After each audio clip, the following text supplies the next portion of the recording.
Find the equation of a tangent to a curve r is equal to 6 sin theta minus 1 at theta is equal to pi over 6. So if your calculator is set in D, it means you are using degrees, isn't it? So when you are using degrees, it means you change pi over 6 into degrees, isn't it? Pi, you know pi is 180 degrees. Pi 180, pi radius is 180 degrees. So if you have pi over 6 is 180 divided by 6, you have 30. It's the same as 30 degrees if your calculator is set in D, isn't it? So you come and see and say, if theta is 30 degrees, then what is R, isn't it? Are we together?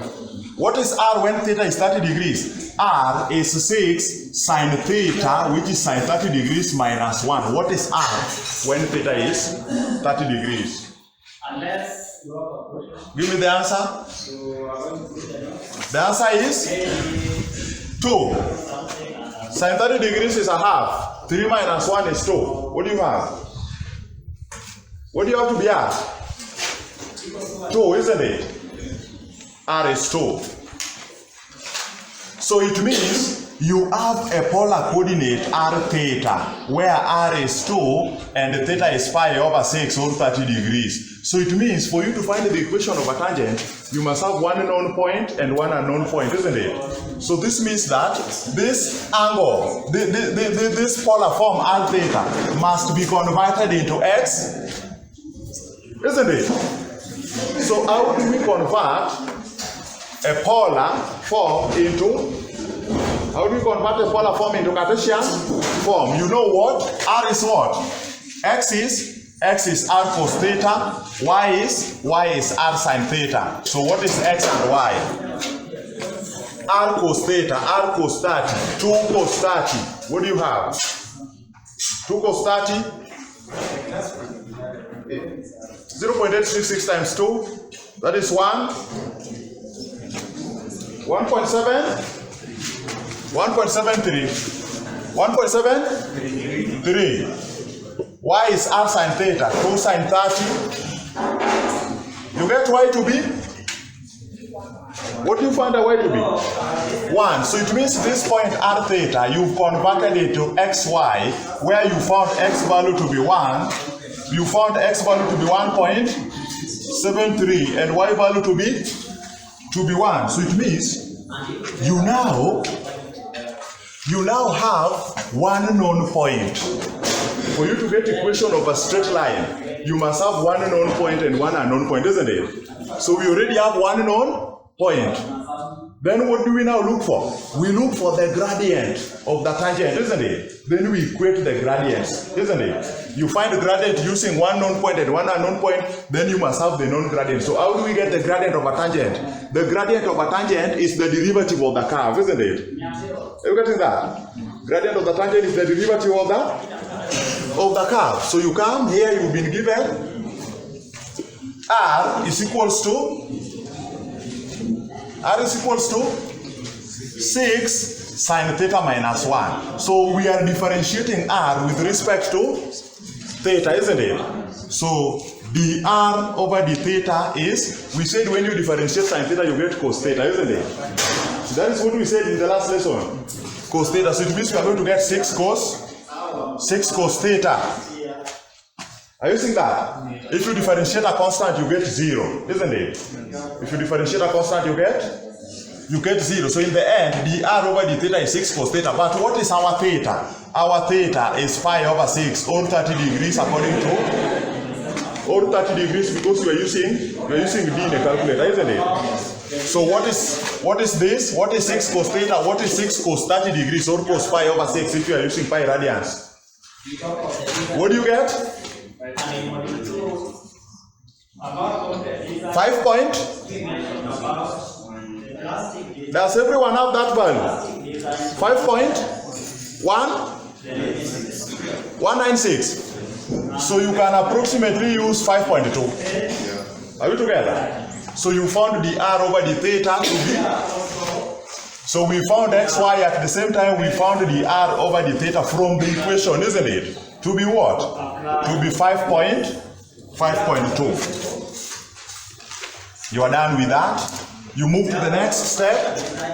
The derivative of a curve is not the r over the theta because we are looking for an equation of a straight line, meaning equation of a straight line must be in terms of x and y, isn't it? Are we together?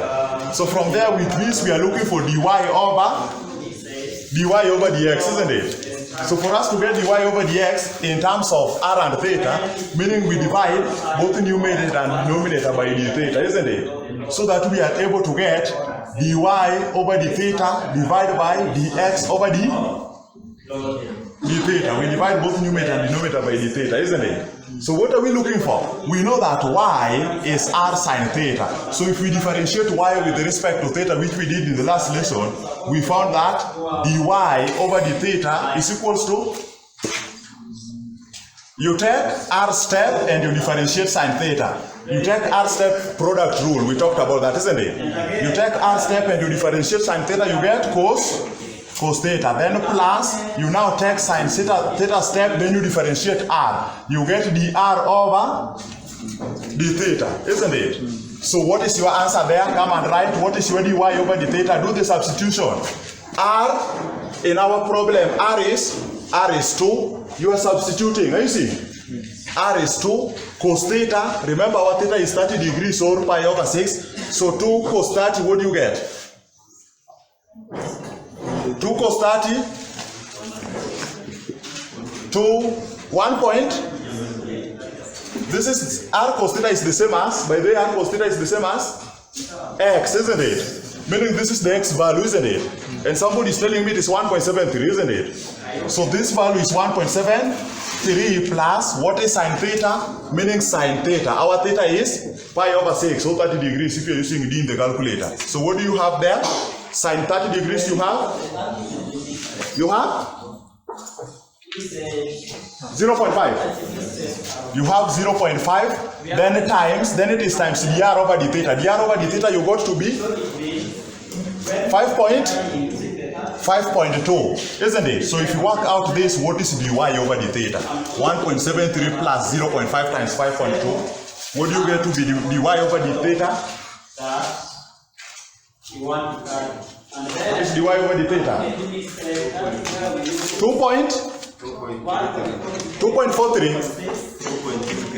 2.33, 2.43, 4.33. Good. So you have there is 4.33. 1.73 plus 0.5 times 5.2. That is 2.6 plus this.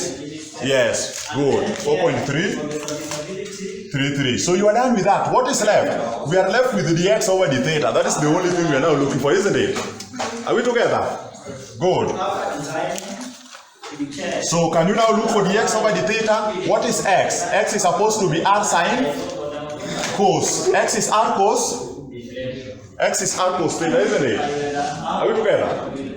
X is r cos theta. So differentiate x with respect to theta so that we are able to get dx over the theta. What we have here, because we are looking for dy over dx, isn't it? Meaning we must get dx over the theta. So we are differentiating x with respect to theta. Product rule, in that r is a function of theta. We talked about that, isn't it? Are we together? So if you take r step, first you take r step, then you differentiate cos theta. You get negative sign.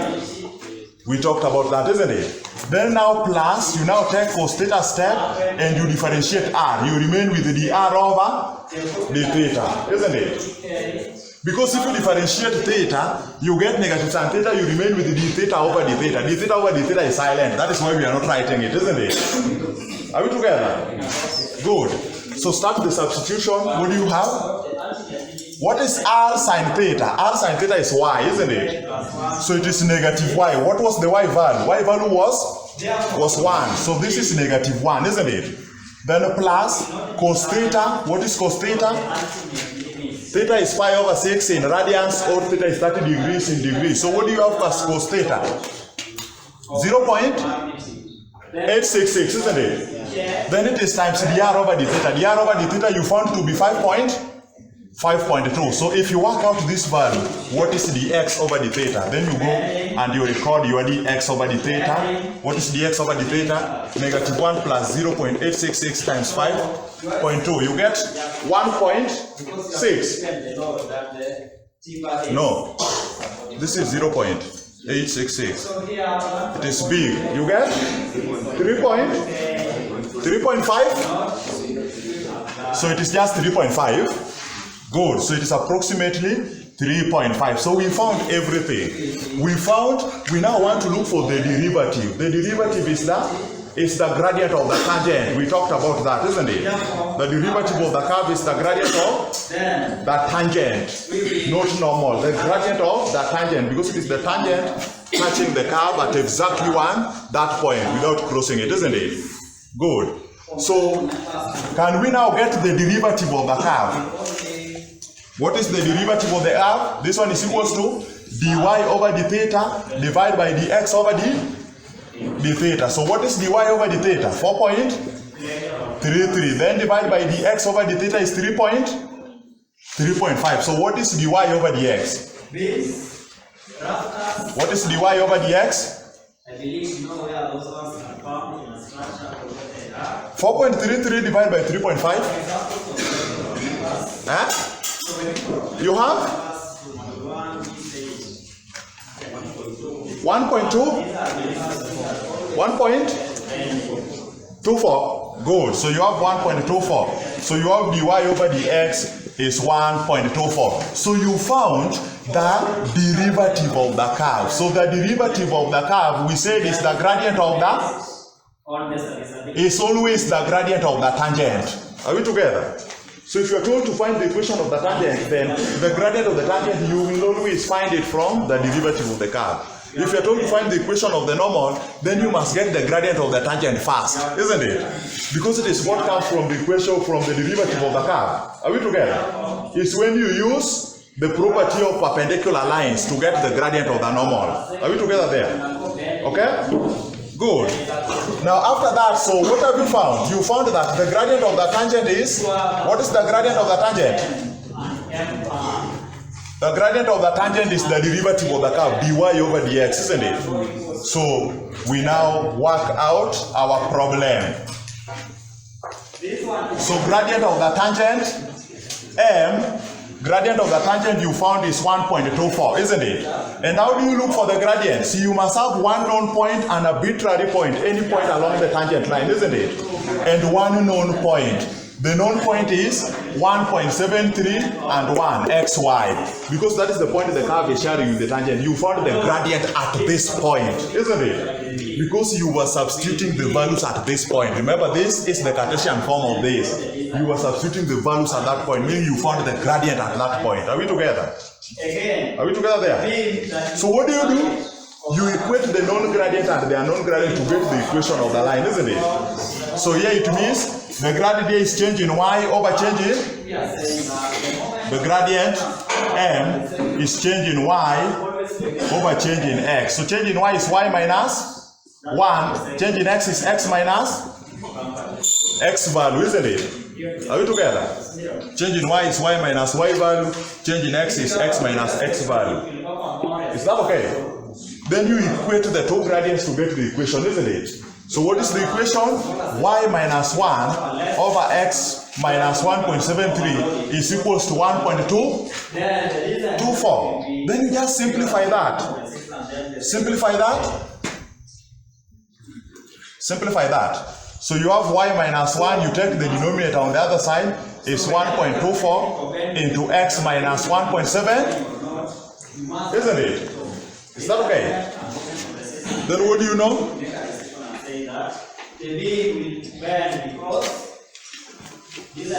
Open this bracket. Open that bracket. So here you will get y is equals to 1.24 times x is 1.24 x. 1.24 times negative 1.73, what do you get? 6 point?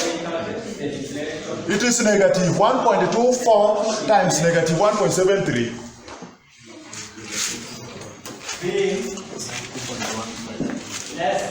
Negative 2.15. Then you take this negative 1 the other side, isn't it? Positive. So you end up with negative 1.5. So the equation of the line is the form y is equals to mx plus plus c. You just simplify, isn't it? The Lord Are we together? given Because 1.24 times negative 1.73, you found negative 2 point, the permissive negative 2.15. Oh, it was negative 2.15, meaning this is 1.15, isn't it? 1.115. So negative 2.15 minus 1 going the other side becomes plus 1, isn't it?